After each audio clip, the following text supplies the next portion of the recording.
241. Here we are, another 5-minute challenge. Can I explain to you this particular model of groups and group behavior in 5 minutes? Let's see. This model is called the Homan's model, okay? And what this model does, it looks at what an organization sets out to do, what's required, what actually emerges, because what emerges in groups and in organizations is often very different from what they want, and what consequences does that have.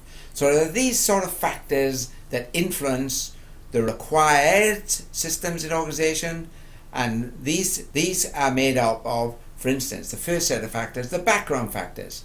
So in any organization that has groups, you've got what's called a personal system. This is the people, okay? Then there's something called external status, the culture of the organization, the sort of technology it uses, and the reward systems. Now these go on to influence the major systems here, and that's the required system in the organization. So the organization sets up groups like tutorials, and that includes required activities. So we want the students to meet in a tutorial and do a case study.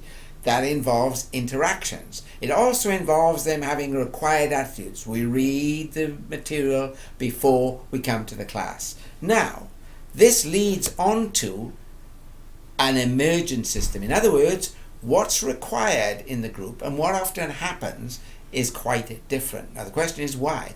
So what emerges is a function of the activities, the emerging activities, the emerging interactions, and the emerging attitudes. You just think about your own tutorial.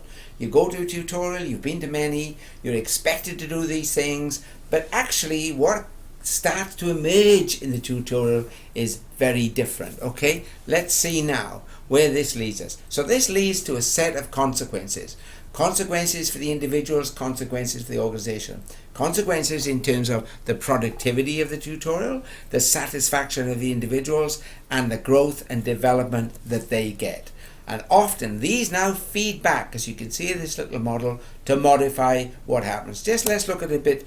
So in a bit more detail, there's two ideas behind this model.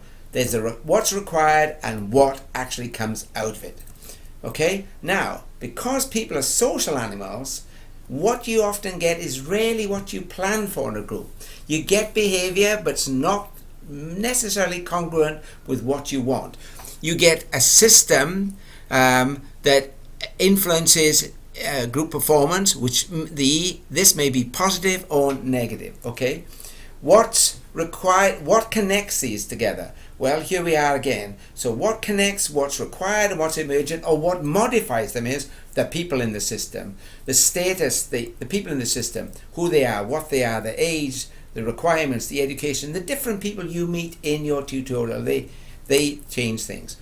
What status they bring. You've got an older student in there. You've got someone with a bit more knowledge and experience. You look up to them. That influences the decisions that come out of it. The sort of technology, the use of technology in the classrooms, the equipment we use, whether we've got it or whether we don't, the way the classes are set up, the layout of the class, the very structure of the tutorial, going from a nice tutorial room to a bad tutorial room. All those things influence how things are going to work out. And lastly, the reward system in the organization. This has a great influence on the link between what's required and what actually comes out of it. It may be positive.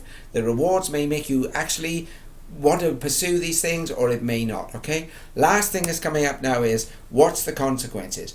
So we are linking the people, what's required, what emerges, and it has consequences for the organization in terms of the productivity, the satisfaction of individuals, and whether they feel they grow or don't grow or develop. Link this back to your tutorials. I bet you can see what happens. The last thing is here, this makes us think of organizations not just as economic entities, but as social. That they are made up of actors in this scene. That managers need to understand the social dimensions, and that in fact they have to be able to manage the people side of the business to achieve their aims. That's it, and I think we came in under 5 minutes. Bug at me.